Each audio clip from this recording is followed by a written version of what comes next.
Hey, my name is Jared Moon, and I'm part of a group of underground athletes you've probably never even heard of before. We don't rely on fancy equipment for training, and most of us don't even have gym memberships. In fact, our motivation comes from within. You see, we have jobs, families, and responsibilities, but we still have big goals, and they aren't getting achieved at a global gym. For that reason, we have to do things differently. Our training has to be smarter. We don't have every piece of equipment known to man or a ton of time to train, and we don't need it, because we are achieving amazing things without it. So how do we do it? If you ask your average personal trainer or gym goer, they'd call us crazy.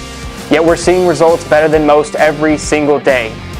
And it's happening by blending mental training with physical training and becoming an athlete. What we call and welcome to Garage Gym Athlete.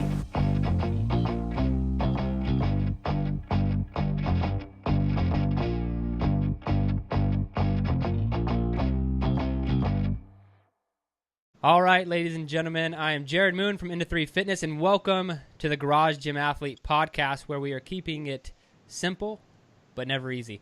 And with me today, we have Courtney. What's up, Joe? Hey, how's it going? Good, man. And we also have Chris Farley. What's up, Chris? Hey, guys. How are you? Good, man. So we get right into it on this podcast. So would you mind giving us, a basic intro? So who you are, what you do for a living, and then most importantly, how you train. Yeah, sure, man. So briefly, born and raised in small town Indiana, went to Indiana University and got a job that sent me to Houston, Texas. That was about 1994. I've pretty much been here in Houston ever since. I was a high school athlete, but more of a wannabe high school athlete, really. Played basketball, ran track, and was always, I think I graduated high school at maybe 5'11", 155 pounds, and I've been 5'11", 155 pounds for, since, 1989. So, but I worked out then, not in any organized fashion or whatnot. I was lucky when I moved down to Houston. I fell in with a good group of guys that played basketball, and I played sort of Ys, the Y leagues around town and pickup ball. And so that sort of generally kept me in shape. It also led to some injuries. I've had 2 torn ACLs, both legs, broke my hand twice recently playing basketball. But so there's some downside to it, but there's also, it kept me in good cardiovascular shape. And then over the years, I tried various ways of sort of building strength. And I don't know, maybe 10 years ago, I might have been susceptible to the infomercial, but I started P90X. Nice. And I did various versions. I kind of would adopt the strength training parts of P90X. Over the years, that would be kind of my go-to workout. And then they have other products, right? Insanity and Body Beast and so forth. So I did that, and that's what got me working out at home. And then so yes, what I do. So I'm a lawyer, and a lot of lawyers, we work a lot of hours, and then you add, wife and family to that and so forth. So working out at home definitely works for me. And I'll tell you, I found you guys, earlier this year. Well, I had gone to a local CrossFit, box, and I enjoyed it. But again, you got to go somewhere. You got to do it on their time. And there were some, and you don't really organize your own workout. And so there were things like sort of with bad knees, I wanted to focus more on squats and my legs and so forth. And if you go 3 times a week, you may not do that. You may do it like once a week or maybe once every couple of weeks or something. And so it sort of in my mind, it was a little bit of a challenge to balance sort of the endurance and the strength building. And I was just sort of poking around on the web thinking, I can't be the only person that thinks this, that I could build more strength. And I ran across one of your articles about building more strength into CrossFit training. And that led me to One Man, One Barbell, which led to the website. And now, I've got the app and I'm doing the strength program right now that just started here a couple weeks ago. And that's sort of the long and short of my fitness, where I am in fitness, such that it is. Dude, that's awesome. And what does your current garage gym setup look like? Yeah, so it's really a bedroom gym. It's one of our it's a bedroom that we don't use, that I have sort of accumulated equipment over the years. So my wife is a runner, and so we we have a commercial grade treadmill in that room, and she's ran the heck out of that thing. We've had that now a long time, and certainly it's not just a clothes hanger. It actually Nice. gets some use and whatnot.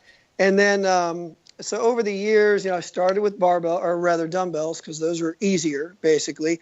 And then as I've wanted to do more exercises, particularly barbell exercises, and being able to squat became sort of important to me. If I was going to build leg strength, I was like, look, you got to do it. And so I kind of have, I guess, what you'd call a half rack. And that kind of came with maybe 220 pounds of cast iron weights and a barbell. Then I went and bought some of those. They're actually not Rogue brand, but kind of the bumper plates. I have, I don't know, maybe 300 pounds of those. And then really one thing that's pretty flexible are those power block dumbbells, the adjustable dumbbells. Don't take up as much room, and those are pretty functional. And I've laid down kind of a rubber floor in there. I've got a TV in there to sort of, keep my mind occupied as I'm doing things in there. And then, I don't know, maybe 6-8 months ago, we got a Model 2 concept rower. So it's pretty functional. That's a pretty awesome setup. So out of curiosity, did you was there carpet in there, or was it already like hardwood or something and you laid rubber over it? How did that work? Yeah, so I wanted sort of an athletic floor, if you will. Mm-hmm. And there was carpet in there from before when we purchased the house. We took that out, and I didn't want hardwood floors in there, and I really wasn't doing the communicating with the floor person.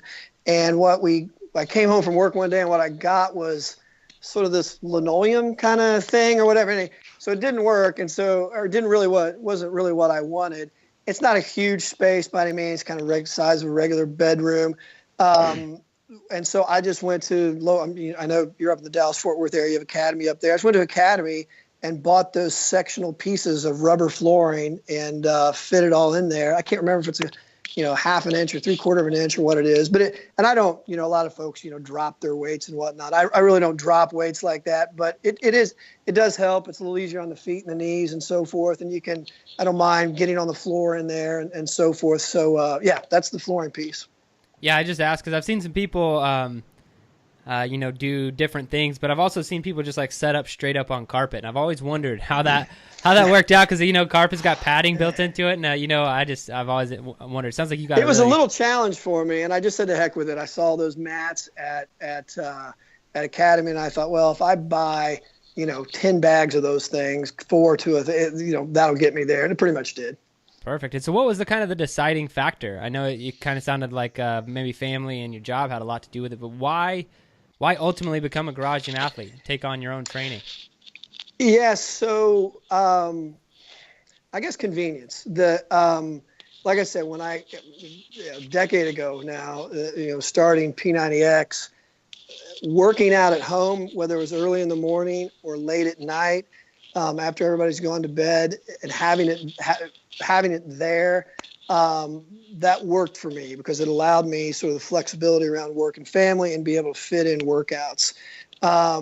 And then, even now, I still belong to a gym, and frankly, I work downtown Houston. It's just across the street, but I don't go there very often. It's just sort of inconvenient. And then if I went to, classes or something like CrossFit class or something, lots of places offer a lot of times and so forth, but you have the travel time there and back. And again, you have to sort of follow what they're doing. And I didn't always like that all the time. Not that I'm, I know you call it programming. I'm by no means a programmer, and I definitely like being able to just follow someone's program. But you can also, look, in my mind, the workout that's best for you is the one that you'll consistently continue to do, right? And so if I go to CrossFit, I was tasking myself 3 times a week to, almost I'd come into work and just be wiped out. And I thought, this intensity, I can't continue. So I can vary the intensity at home. If I'm not feeling it, I don't have to do that last rep. I don't have somebody yelling at me to do it. And I just think long term, it enables me to continue working out more consistently for a longer period of time. I like that, man. That's, working with who you actually are as a person as opposed to what someone thinks that you should be. It's like, this is the way I am, and this is how I know I'll stick to it for the long term. And that's way more important than following class 3 times per week or whatever the case may be. Yeah. All right, so we kind of mentioned that you were kind of doing P90X and stuff. I actually like Beachbody. I feel like they're the gateway drug to becoming a garage gym athlete, because it gives you that, I'm going to start working out at home, and then it's only a matter of time before you're like, wait a minute, I'd love to see the barbell. And then exactly. You start branching into other things. That was exactly my progression. That's exactly right. Joe, you ever tried any of those programs? No, that's actually what I was just thinking about. Is that I think P90X helped pave the way, at least for our generation. I think even longer ago was Jane Fonda or whatever. But just people working out at their own home gym and just getting them comfortable with, especially for people that I know with a lot of people they don't want to go to a gym because they're intimidated about not looking right or not doing things right. But then you have these videos with explanations like, okay, if I just mimic this. Now I'll start to feel more comfortable, and you can just branch from there. Or even going to the gym and have to wait on equipment, even if you're not intimidated or whatnot. You may not be able to do your routine in the time you want to do it because somebody's in your way and so forth. The travel time, getting dressed and showered, and meals, all that, right? I mean, it's just more for me. It's just more convenient to do it at home. Yeah, you factor it all in. It really is taking up a significant portion of your day, no matter what. It's taking up a lot of your time, and while fitness and health is very important, there is a better way. Obviously, we believe that. I did. So let's go to the hardest workout you've ever done. Yeah, it's funny. I thought about this one a little bit, and each time when I listen to a podcast, I appreciate what those folks say. I'll tell you. So I'm from Indiana. I played basketball in high school, and when I was a freshman in high school, we had what we called basketball conditioning. And for a month, I think it was for a month. It might have just been 2 weeks. But anyway, it was nothing but running, nothing but a series of sprints and starts and stops and suicides, if you know that kind of thing. And I think I was maybe 13, 14 years old, and I think it was the first time I ran until I vomited. And it sticks with me today. And those workouts, I think, were the hardest workouts I've ever done. Yeah, that's anytime you feeling a little sick, that one sticks in your memory for a little bit. It sticks with me that many years later. Yeah, it's meaningful. So that's what I'll go with. That's awesome. All right, if you could only have one piece of equipment to train with for the rest of your life, what would it be? Yeah, I know most people, a lot of people say their body, which I think is right. As body weight exercises, you can get a lot done and so forth. But I mentioned those power block dumbbells. They don't take up a lot of room. You get them up to 90 pounds, and they're adjustable and so forth. You can get a lot of work done with those. They're a little expensive, but they're pretty flexible, and you can do a lot of things with them. So I think I'd go with those. Now, what about so for your bedroom gym? What is at the top of your wish list that you could either fit in there or acquire somehow? What would be your number one?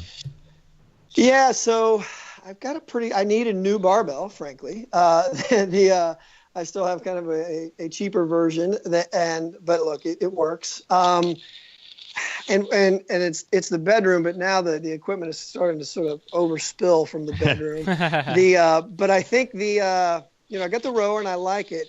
I don't think I didn't realize before I tried one of those air bikes, with the hands and the feet. Yeah, the assault bikes. I think that will be probably the next purchase. They're brutal. Well worth it though. They are incredible. That, and you said you have a Concept 2 rower. Those two right there. Yep. Yeah, you can get along and do a lot of nasty stuff with those two things alone. Yep. So how about struggles, man? I know you ultimately did it for convenience, but what's the hardest part about being a garage gym athlete for you? The hardest part, well, look, so if you go to a gym, there's a lot of different pieces of equipment. And when I said sometimes some people are in your way and so forth, that's true. But there's a lot of, there's probably more, it's maybe easier to incorporate more variety and do some of the things, maybe ancillary things, but some of the things that you might want to do otherwise that it might be harder to do from home. So, at home, ultimately, like the bike we just mentioned, right? I don't have one. Go to the gym, they've got one, right? So if you wanted to mix it up between rowing, running, and the bike, if you don't have the bike, it's hard to do. So I would think maybe you sacrifice a little bit of variety or flexibility by not going to the gym. But over time, I think you can sort of incorporate, there are things you can do at home and sort of in place of many things you might do at a gym. And then over time, you sort of build those core pieces. You do have a lot of flexibility at home, but I guess that's what I would say. And how about, from like a mental standpoint, or just, sound like you're a self-starter, lawyer in Houston, taking on the garage gym thing, but do you ever struggle with just getting it done in a day? You don't have that class mentality or someone else telling you to do it. So that's a fair point. Once you sort of establish the habit and make it part of your lifestyle, like I would say irritates it. It bugs me a little bit when I miss a workout, right? And I know how easy it is to break that habit as well, right? It's hard to establish it, easy to break it, right? And then very hard to reestablish. And then, you start seeing results, and those results go the other way if you're not doing it. So I think there's a personal motivating factor. But yeah, you don't have a buddy. You're not meeting somebody there to do it or whatnot. And so, it's funny. I know this may be a question later. You talk about the mental toughness challenge. I think part of the mental toughness challenge is you can go too far with this, but each day I think, okay, my workout is X today, and it is happening. And it's happening whether if I get home from work at 9 o'clock and I got to do it at 10 at night, or if I got to get up at 5 in the morning, it's happening. And committing yourself to that is sort of some mental toughness. And I think that's what it takes to be sort of consistently work out at home. Awesome, man. Well, let's move to that. So in your opinion, what's the best activity for building mental toughness? Yeah, I think really committing to working out every day, or in other words, work. I've got the app right now, the workouts get pushed through. I look at them. I may not do them all on the day assigned, or I may mix them up a little bit. I still play basketball, and you think, well, if I got to play basketball tomorrow, I don't want my arms to be fatigued or my legs to be fatigued. But I still make a commitment to get them done. And so if you kind of record and track what you've done and so forth, you look back like, yeah, I've hit. Look, you got to travel, you get sick or whatever. You can't do every workout all the time. But I've hit 90% of my workouts for a 6 month, over a year or whatnot period. I think that takes a lot of mental toughness, and I think it's a pretty significant mental challenge to commit to a regular workout routine. And I think that's a really good point. I call it the all or nothing mentality, and I don't know why so many people have it, especially with fitness. It's not a healthy thing to have, especially with diets and things like that. Is like, I'm either going to be perfect or the whole thing's over. Like so many people have that. And I think your approach to, look, I've hit 90% of the workouts I wanted to do this year. Like, I'm in a better position than had I not been doing it. I've made progress in all these areas. And one thing I like to bring up to athletes is when we did our very first cycle, which was Accelerate years ago, that was a big thing that I asked, because I know people. And at the end of the program, I sent out a survey. And I was just like, one of the questions was, how well did you stick to the program? And some people were like, hey, 100%, a few, to be honest, like only a few of them, like 100% of the time. And then the next question was like, okay, well, I stuck to it this amount, or I missed this many workouts. And every single group, except for the people who are like, actually, I didn't do anything, everyone saw progress or results, or maybe PR'd one thing instead of 5 things, And it's just, they did the best that they could in their current situation. So I think that's an awesome answer to the mental toughness piece there. Yeah, and I was actually one of the people on the Accelerate, the very first one, and I didn't do 100% of it. I was probably at 85 or 90 because of Saturdays happened. It was like my senior semester of college, and something was going on. But it's easier to get to do 85% or 80% because then the next week you might be thinking, okay, I need to kind of make it up this week. Versus if you just bow out, then you might hit a slippery slope of, oh well, and then it's just the negative train from there. Can pick. Yeah, those hard habits are hard to establish, but easy to break. So, anyway, I try to stick with it. And you have kids? I do. I have a 16-year-old daughter and a 6-year-old son. So, I think working out at home has some benefit where they actually see you do it. It's not, daddy's not at the gym. They actually see you do it. And it motivates them a little bit. Maybe teaches them some good habits and that kind of thing. I have to try to keep my son out of there because there's some dangerous things. Right. There's some dangerous things in there, and he wants to do more than he's should be doing at his age. But I think I wouldn't overstate that benefit, but I think there's some benefit to that. Yeah, I had a conversation with someone about this. Is like, how much is it really influencing our kids? And I think that it's really not going to pay off till maybe way later. Like, that's right. They might not be like fitness fanatics, immediately, but they will eventually be like, no, as they go into adulthood, I think that they'll just be like, no, that was kind of a part of my dad's life. And, that was, I know it's important. Yeah, no, I think that's right. So I'm very interested. Right. I mean, it's one great experiment, right? We'll see. That's right. Parenting is one great experiment. So that's right. So, all right, man, the question, there's a lot of garage gym athletes going to be listening to this. Some maybe thinking about starting, some well on their journey, and everything in between. So what's your best advice for garage gym athletes out there? I think just get started, right? And get started. I think I heard, maybe it was the first article I read that when I found you online, if you go to CrossFit and you're already really strong and flexible and fast and you can do all those things, well, that's great, right? But if you're not, you can't do all those things. You can modify and so forth, but it's a long time, I think, to show improvement. And so, just to walk into a CrossFit gym off the street and having not trained much before, I think it's a hard thing to do. It's an easier thing to do in the privacy of your own home, and you can figure out sort of what you can and can't do, where you need to improve. And, generally there's enough information out there, you provide it and so forth, about how you can modify things and look, for some people, I mean, heck, start walking, right? I mean, just start moving. You walk around the block a few times, and then it leads to, maybe jogging or biking or whatnot. And maybe that leads to, I will say, I think you do a good job of focusing on this. Like I told you, my wife's a runner. I think resistance exercise is very valuable. And I don't know if exactly it's the fountain of youth, but I think it is important. So I think if people sort of begin their fitness journey, and maybe it's something as simple as walking, and it progresses to resistance training, weight training, and so forth, I think that is a good progression and something that people should think about. And then it's just easy to sort of do it at home, right? You start off with limited equipment. It's not terribly expensive. You can do it on your own time, and you start liking it. You start seeing results, whether it's how much you can lift or whether it's how much weight you lost or how your clothes fit or whatever it happens to be. Once you get in that sort of positive cycle, you tend to want to maintain that positive cycle. And so just getting started is the first step, right? I mean, it all begins with sort of one step, and then you just kind of keep going. I think that's great, man. I know I didn't think about it in those terms before, and you, Joe, mentioned it as well. Just maybe being, especially in the CrossFit world, it can be really intimidating. Like, hey, we're doing handstand push-ups today, and then walking on our hands, and then all this. Yeah, right. Yeah, and you're like, I just got here. Yeah, but, yeah. Like, why not?